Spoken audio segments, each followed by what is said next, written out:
सभी को सुप्रभातम नमस्कार। आज हम पढ़ रहे हैं सामाजिक विज्ञान का महत्वपूर्ण टॉपिक है इकोनॉमिक्स, यानी राजनीति के बाद में हम पढ़ रहे हैं अर्थशास्त्र। अर्थशास्त्र का महत्वपूर्ण टॉपिक है आर्थिक नियोजन और पंचवर्षीय योजनाएं। इसमें आपके प्रश्न बन सकते हैं छोटे छोटे, जैसे सतत विकास किसे कहते हैं, समावेशी विकास किसे कहते हैं, आर्थिक विकास क्या है, पंचवर्षीय योजनाएं कब शुरू हुई, भारत में कितनी पंचवर्षीय योजनाएं चली, नीति आयोग क्या है, नीति आयोग के सीईओ मुख्य कार्यकारी अधिकारी कौन है। इस प्रकार के प्रश्न आपके इसमें बन सकते हैं। और एक प्रश्न बन सकता है पंचवर्षीय योजनाएं और नीति आयोग में क्या अंतर है, तो इसके बारे में आपको बताना चाहता हूं मेरे इस यूट्यूब के आज के वीडियो के माध्यम से। तो आप सब ध्यान से लिखते रहना, जो महत्वपूर्ण बात है वो बताना चाहता हूं, आप नोट भी करते रहें तो चलेगा। और आप सबसे ये करबद्ध निवेदन है कि इस वीडियो को आप पूरा देखें। जब आप पूरा देखेंगे तो इसके अंत में मैं आपको जो आप सेकेंडरी बोर्ड से संबंधित प्रश्न है, महत्वपूर्ण प्रश्न भी बताऊंगा, ताकि आपके एग्ज़ाम में महत्वपूर्ण अति महत्वपूर्ण प्रश्न इस वीडियो के अंत में आपको बताए जाएंगे।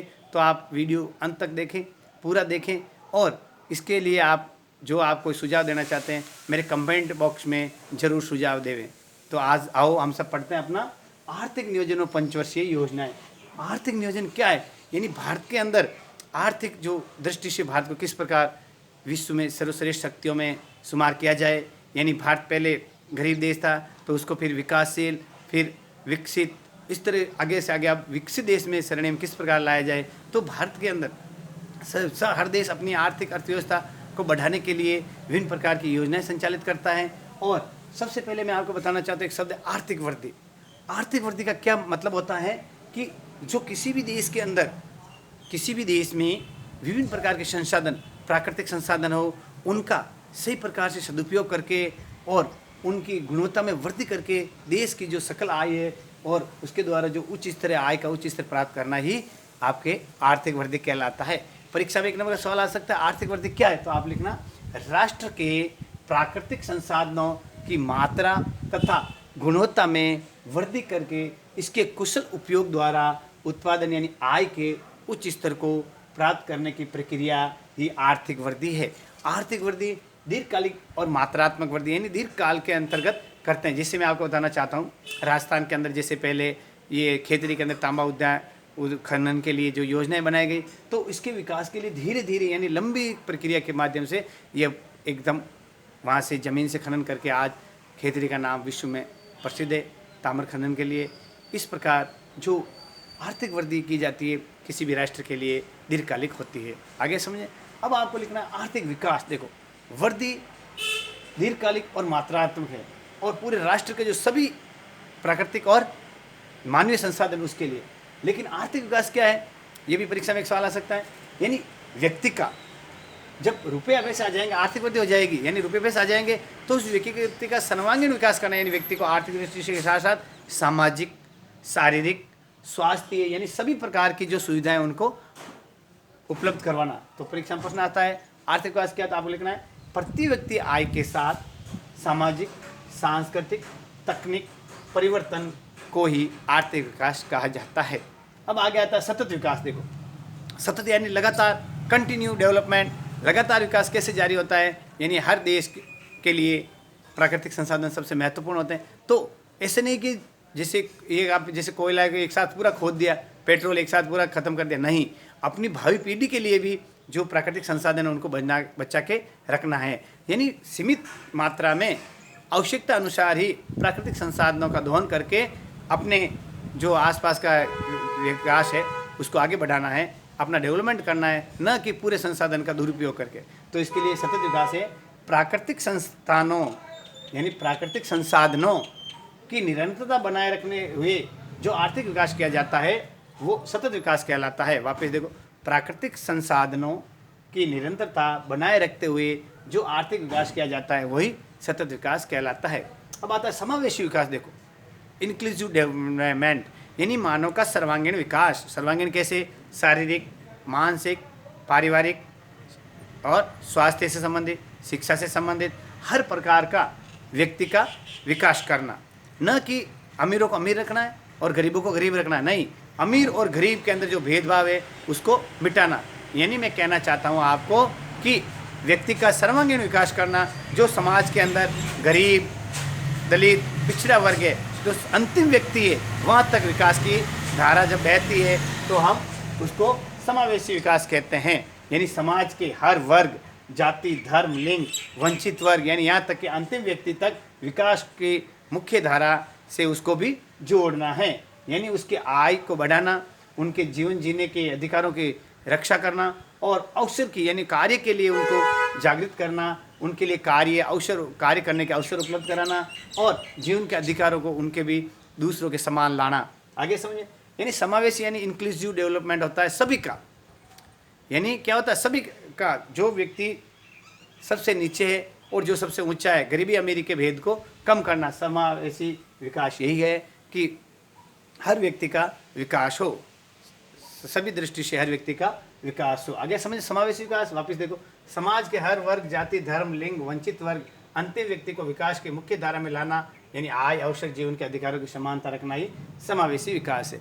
अब ये सब विकास पढ़ रहे हैं तो मानव विकास क्या है, यानी मनुष्य का विकास, शारीरिक विकास, मानसिक विकास, नैतिक विकास, आध्यात्मिक विकास नहीं, मानव विकास से संबंधित तो सबसे पहले चर्चा की गई थी महबूब उल हक के द्वारा। प्रश्न आएगा, मानव विकास से संबंधित सबसे पहले किसने सूचकांक उपलब्ध कराए? महबूब उल हक द्वारा 1990 में संयुक्त राष्ट्र संघ के अंतर्गत 3 आयाम बताए थे मानव विकास के: ज्ञान यानी शिक्षा, स्वास्थ्य यानी जीवन प्रति अच्छा और जीवन स्तर यानी प्रति व्यक्ति आय। इन तीनों के आधार पे जो मानव विकास के आंकड़े प्रस्तुत किए जाते हैं हर वर्ष, विश्व के सभी देशों के अलग अलग विश्व के क्षेत्र में उनकी जो सूचकांक बना के इस यूएनओ की संस्था के द्वारा मानव विकास के संबंधित आंकड़े प्रस्तुत किए जाते हैं। तो उसमें कौन सा आयाम 3 आ सकता है? मानव विकास के 3 आयाम कौन कौन से हैं? ज्ञान, स्वास्थ्य और जीवन स्तर। आए समझ में? इस प्रकार के 3 आंकड़े। अब आते हैं हमारे मानव विकास तो हो गया भाई, आर्थिक नियोजन। आर्थिक नियोजन वही मैंने आपको बताया था, हर देश को आर्थिक विकास के लिए अपनी योजनाएं बनानी होती है। तो भारत के अंदर सबसे पहले 1934 में सर एम विश्वेश्वरैया ने आर्थिक नियोजन के लिए एक योजनाएं बनाई थी और उस पर कार्य किया था। तो उन्होंने अपनी एक पुस्तक लिखी थी, प्लान्ड इकोनॉमी ऑफ इंडिया। याद देखना, प्लान्ड इकोनॉमी ऑफ इंडिया। प्रश्न आ सकता है, प्लान्ड इकोनॉमी ऑफ इंडिया किसकी रचित पुस्तक है? सर एम विश्वेश्वरैया के द्वारा। इन्होंने इसमें किसके बारे में बताया? इस पुस्तक में आर्थिक नियोजन के अंदर भारत का आर्थिक नियोजन किस प्रकार हो, विकास किस प्रकार हो, उसके लिए इन्होंने कार्यक्रम और योजनाएं इस पुस्तक में बताई थी। तो इसी के बाद जब भारत स्वतंत्र हो गया तो भारत की स्वतंत्रता के पश्चात 1950 में, मार्च 1950 में योजना आयोग की स्थापना की गई थी। आया समझ में? प्रश्न आ सकता है, योजना आयोग की स्थापना कब की गई थी? मार्च 1950 में। योजना आयोग क्या है? एक सलाहकारी संस्था है, संविधानोत्तर संस्था है। यह राज्य और केंद्र को योजनाएं बनाने के लिए निमंत्रित करता है। यानी इस योजना के द्वारा भारत का विकास किस प्रकार किया जाए, भारत के सभी राज्यों का विकास किस प्रकार किया जाए। तो ये राष्ट्र हमारे जो पंचवर्षीय योजनाएं इसके द्वारा स्थापित की गई थी। फिर इसके जो योजना आयोग हैं उसके सहायता के लिए, यानी राज्य और केंद्र के योजना निर्माण बनाने के लिए राष्ट्रीय विकास परिषद NDC, नेशनल डेवलपमेंट काउंसिल की स्थापना अगस्त 1952 में की गई थी। अब इस जो बताइए, आपको बताऊं योजना आयोग का क्या लक्ष्य है, क्यों बनाया गया, आर्थिक नियोजन क्यों किया जाता है? प्रश्न आ सकता है, आर्थिक नियोजन के क्या लक्ष्य है? यानी आर्थिक नियोजन के महत्वपूर्ण लक्ष्य है आर्थिक विकास करना, पूरे राष्ट्र का समावेशी सतत, वही मैंने बताया था, विकास करना। और दूसरा, गरीबी की जो समस्या है उसका समाधान करना। तीसरा है प्रति व्यक्ति आय बढ़ाना। और आगे और बताता हूँ, मनुष्य का सर्वांगीण विकास, यानी व्यक्ति का सर्वांगीण विकास करना, शिक्षा की दृष्टि से, स्वास्थ्य की दृष्टि से, और ग्रामीण विकास को बढ़ावा देना और आय की असमानता को दूर करना। इस प्रकार ये जो हमारा आर्थिक नियोजन था इसका मैंने लक्ष्य बता दिया। अब मैं आपको बताना चाहता हूँ, जो योजना आयोग था इसके पश्चात हमारे भारत के अंदर इन्होंने पंचवर्षीय योजनाएं शुरू की थी। तो भारत में अब तक 12 पंचवर्षीय योजनाएं लागू हो चुकी है, यानी 11 पूरी हुई थी, 12 पूरी नहीं हुई थी, उसके स्थान पर नीति आयोग की स्थापना की जा चुकी है। तो प्रश्न बन सकता है, पहली पंचवर्षीय योजना कब शुरू की गई थी? 1 अप्रैल 1951 से लेके 31 मार्च 1956 तक, 5 वर्ष के लिए। वापस देखो, 1 अप्रैल 1951 से लेकर के 31 मार्च 1956 तक ये पहली पंचवर्षीय योजना लागू की गई थी।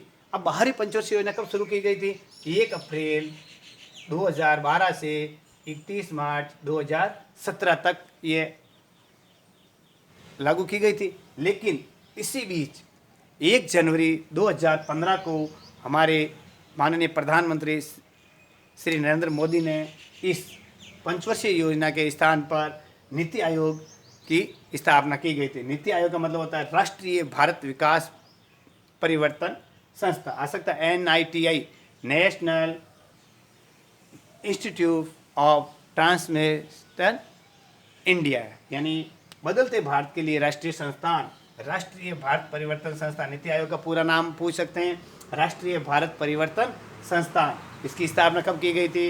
1 जनवरी 2015 को। इसके अध्यक्ष PM श्री नरेंद्र मोदी है। इसके वर्तमान में उपाध्यक्ष राजीव कुमार है और इसके मुख्य कार्यकारी अधिकारी यानी CEO श्री अमिताभ कांत हैं, जिनका कार्यकाल बढ़ाया गया है। और पहले आ सकता है नीति आयोग के पहले उपाध्यक्ष श्री अरविंद पनगड़िया, आए समझ में? पहले उपाध्यक्ष थे अरविंद पनगड़िया जी और वर्तमान में उपाध्यक्ष है श्री राजीव कुमार। ओके, अब नीति आयोग क्यों बनाया गया भाई? कि रणनीतिक और दीर्घकालिक नीतियों और कार्यक्रमों के निर्माण के लिए और केंद्र सरकार को सलाह देने के लिए कि राष्ट्रीय विकास किस प्रकार किया जाए। इसके अंतर्गत सभी राज्यों के मुख्यमंत्री और केंद्र शासित प्रदेशों के जो राज्यपाल होते हैं, उपराज्यपाल होते हैं, वो सब इनके सदस्य होते हैं। आगे समझें, प्रधानमंत्री, इसके द्वारा नॉमिनी एक उपाध्यक्ष, एक मुख्य कार्यकारी अधिकारी और इसके द्वारा नॉमिनी सदस्य हैं, और सभी राज्यों के मुख्यमंत्री और केंद्र शासित प्रदेशों के उपराज्यपाल इस नीति आयोग के सदस्य होते हैं। ऐसा समझिए, यह नीति राष्ट्र हित में फैसला लेती है और सहकारी संघवाद की भावना को बढ़ावा देती है। इसके 2 केंद्र, टीम इंडिया जो भारत के डेवलपमेंट से संबंधित है, हर राज्यों से सहयोग लेकर के विकास की नीति बनाता है। दूसरा ज्ञान और नवाचार हब जो IT टेक्नोलॉजी से संबंधित जानकारी देता है। तो अब आपके प्रश्न बन सकता है कि नीति आयोग क्या है, नीति आयोग के उपाध्यक्ष कौन है, मानव विकास क्या है, और इसके साथ साथ मैं आपको बताना चाहता हूँ कि जो आपका महत्वपूर्ण प्रश्न है, सबसे जो बताना चाहता हूँ, जो 300 प्रश्न आएगा उसके अंदर इस बार पहले आ गया था उच्च न्यायालय, इस बार सर्वोच्च न्यायालय महत्वपूर्ण है, और राष्ट्रपति। ध्यान रखना, आप सर्वोच्च न्यायालय और राष्ट्रपति आप पढ़ लेना। तो सर्वोच्च न्यायालय और राष्ट्रपति से संबंधित आपके महत्वपूर्ण प्रश्न पूछा जा सकता है अगले टॉपिक के अंदर, और महत्वपूर्ण प्रश्न आपको मैं बताऊंगा। सभी इस वीडियो को ज़्यादा से ज़्यादा लाइक करें और YouTube चैनल को सब्सक्राइब करके ज़्यादा से ज़्यादा बच्चों तक पहुँचाएं। नमस्कार साथियों।